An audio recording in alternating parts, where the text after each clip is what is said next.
Good afternoon, everyone. We are at the Wyatt job over in North St. Augustine.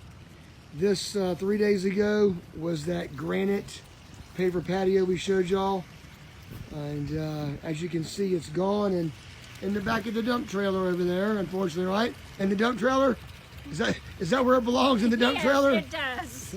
See, what happened was, when people tell people stories and say that things are going to look nice and they don't look very nice, and the customer spent, what, several $1,000s, right? Several thousand, only for us to tear it out and to do it right. So we do almost as much repair work and fixing work as we do brand new work. So this has a concrete footer up under the edge, a 12 by 12 with 2 number 5 rebars. As you can see, it's as near perfect as it gets, with a 6 by 9 border, with a nice little walkway going over to like a little walkway area. And notice the way that we do ours is we do not put the concrete up against the side of the pavers. That's wrong.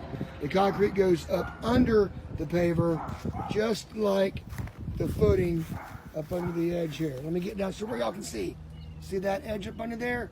That's where the concrete belongs, not packed up against the side. So another job well done. Took 3 days. Was it 3 days? 2 days. Wow, 2 days. Jiminy Crickets, we're getting good. Anyhow, y'all have a blessed day. We'll talk to you soon.